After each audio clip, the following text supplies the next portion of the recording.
Hello കൂട്ടുകാരെ, പുതിയൊരു വീഡിയോയിലേക്ക് എല്ലാവർക്കും സ്വാഗതം.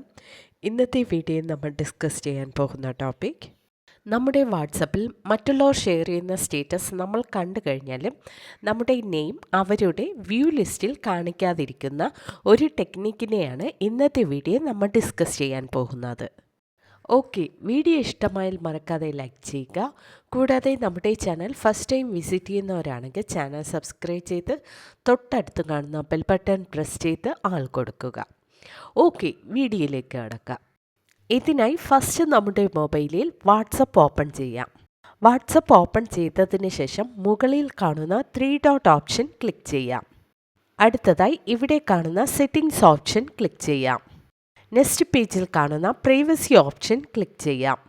ഇപ്പോൾ ഇവിടെ റീഡ് റെസിപ്റ്റ് എന്ന ഓപ്ഷൻ എനേബിളിലിരുന്നാൽ ഡിസനേബിൾ ചെയ്യുക. റീഡ് റെസിപ്റ്റ് ഡിസനേബിൾ ചെയ്തതിന് ശേഷം മറ്റുള്ളവരുടെ വാട്സപ്പ് സ്റ്റേറ്റസ് നമ്മൾ നോക്കിയാലും അവരുടെ വ്യൂ ലിസ്റ്റിൽ നമ്മുടെ നെയിം കാണാൻ സാധിക്കില്ല. നമ്മുടെ ഫ്രണ്ട്സിൻ്റെ വാട്സപ്പ് സ്റ്റേറ്റസ് നമ്മൾ നോക്കിയാലും അവരുടെ വ്യൂ ലിസ്റ്റിൽ നമ്മുടെ നെയിം കാണിക്കാതിരിക്കണമെങ്കിൽ റീഡ് റെസിപ്റ്റ് ഓപ്ഷൻ ഡിസനേബിൾ ചെയ്താൽ മതി. അപ്പോൾ നമ്മുടെ നെയിം അവരുടെ വ്യൂ ലിസ്റ്റിൽ കാണിക്കുന്നതല്ല. സ്റ്റേറ്റസ് കണ്ടതിന് ശേഷം എനേബിൾ ചെയ്താൽ മതി. ഓക്കെ ഫ്രണ്ട്സ്, മറ്റുള്ളവരുടെ വാട്സപ്പ് സ്റ്റേറ്റസ് നമ്മൾ കണ്ടാലും അവരുടെ വ്യൂ ലിസ്റ്റിൽ നമ്മുടെ നെയിം ഷോ ആകാതിരിക്കാനുള്ള ടെക്നിക്ക് ഇതാണ്. ഓക്കെ, വീഡിയോ ഇഷ്ടമായാൽ മറക്കാതെ ലൈക്ക് ചെയ്യുക, ഷെയർ ചെയ്യുക, നിങ്ങളുടെ അഭിപ്രായം കമൻറ്റ് ചെയ്യുക. Okay, thank you.